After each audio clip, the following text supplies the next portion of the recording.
तो साथियों नमस्कार। बहुत से कमेंट आते हैं कि हमारे पशु का दूध नहीं बढ़ रहा, पशु को क्या खिलाएं, क्या करें। डेयरी फार्मर सबसे बड़ी प्रॉब्लम आज के दिन ये है। तो डॉक्टर साहब नमस्कार। नमस्कार जी सौरन साहब। किसान भाइयों की सबसे बड़ी प्रॉब्लम है, इसका करें जी। बिल्कुल, ये तो हर जगह यही हो रहा है कि पशु को हम जितनी वो कर रहे हैं, खर्चा लगा रहे हैं, उतना दूध नहीं मिल रहा जी। कारण इसमें कई मिल गए।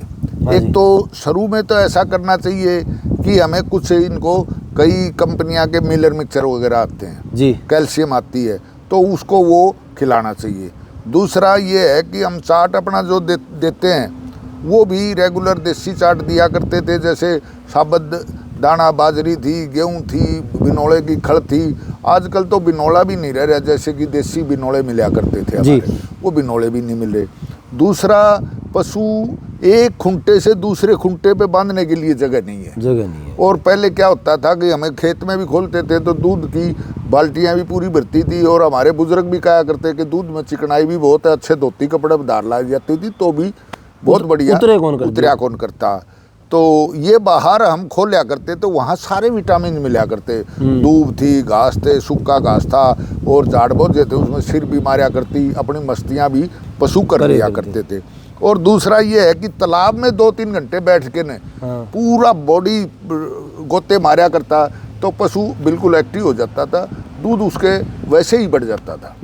तो हम ये कहेंगे कि पशु को ले जाने के लिए हमारे पास तो जगह है नहीं इतनी, तो थोड़ा बहुत खोलने की कोशिश करें, खुंटा चेंज मतलब फार्म बड़ा रखें थोड़ा, उसको एक एरिया ऐसा हो जिसमें खुला घूमे, थोड़ा खुला घूमे, बालू रेत डाल के, बालू रेत तो उसमें कई मिट जाती, जैसे कि हीट में नहीं आती पशु। हीट में ना आने का कारण ये है कि एक ही जगह बैठा रहता है, और बाहर वो घूमेगा, थोड़ा बहुत हलचल होगी ना, तो वो हीट में भी आएगा, टाइम पे आएगा। तो और उसके अलावा आप उसको कई कंपनियां जो मैंने बताई थी, ये मिलर मिक्सचर वगैरह भी उसको डाल लें।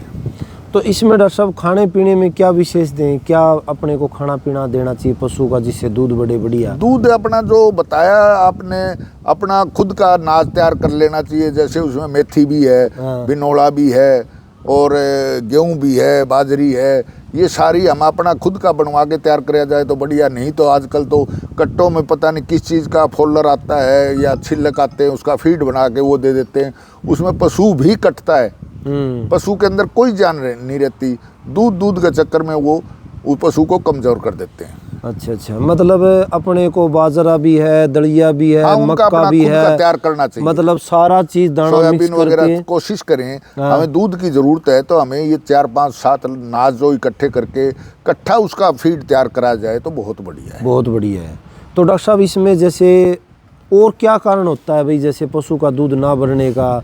कोई नस्ल पे, कोई और पे, इन चीज़ों पे कोई क्या नस्ल पे तो है ही है। ये अच्छी क्वालिटी है अपनी हरियाणा में तो मुर्रा नस्ल की है जी, भैंसों में तो जी, और हरियाणा नस्ल में भी सेवा का बहुत बढ़िया महत्व रखता है जी। आप उसको डंगसर की खोला बांधी और चरा प्याई करेंगे तो दूध भी बढ़ता है, और नस्ल है तो उसके लिए हमें क्या करना चाहिए? आजकल तो बड़े अच्छे हमारे पास ये कृत्रिम गर्भाधान का एक कॉलेज है, हमें इसी चीज़ को सिखाते हैं हर बार AI के बारे में। अच्छी नस्ल के जो सीमन ला के उसकी AI कराएंगे तो नस्ल सुधार हो जाएगा, तो उसमें बहुत बढ़िया फर्क पड़ेगा।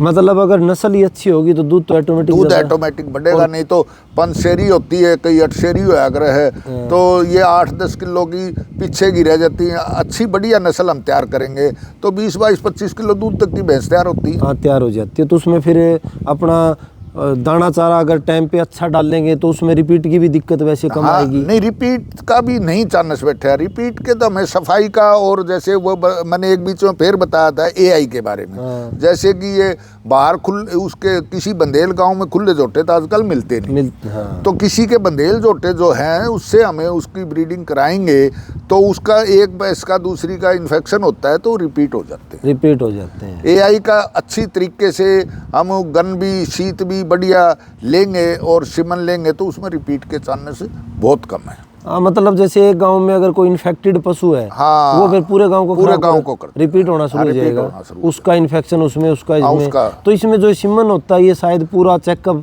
ये तो बहुत ही बढ़िया लाइब्रेरी में, हाँ, लैब में इनको तैयार करके फिर भेजा जाता है, और उसमें क्वालिटी भी देखते हैं भाई ये कौन से भैंस का बच्चे के तैयार किया हुआ है, 20-25 किलो, जो भी अच्छे क्वालिटियाँ के सीमन तैयार करते हैं। तो साथियों, डॉक्टर साहब ने बहुत अच्छी जानकारी दी है।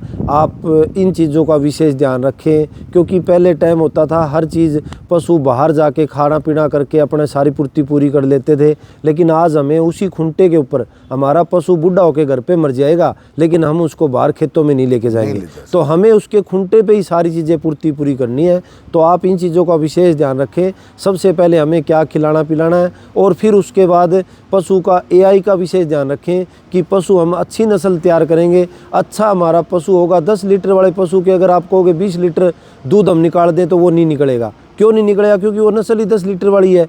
खाना पीना अकेला महत्व नहीं देता, हमें हर चीज़ का विशेष ध्यान देना पड़ेगा।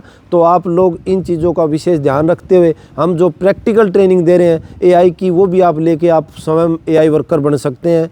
एआई करना, पशुओं की प्रेगनेंसी चेक करना, पशुओं का प्राथमिक उपचार करना, ये सब हम प्रैक्टिकल ट्रेनिंग देते हैं। तो कोई भी साथी अगर बेरोजगार है, 10वीं पास है, अपने गाँव में अपने क्षेत्र में बढ़िया आप अपना रोजगार करना चाहते हैं, तो ये 3 महीने की मात्र ट्रेनिंग लेकर आप अपना स्वयं रोजगार कर सकते हैं। क्योंकि जो आपको सर्टिफिकेट मिलेगा वो department of animal husbandry, government of India से आपको अप्रूव्ड मिलेगा।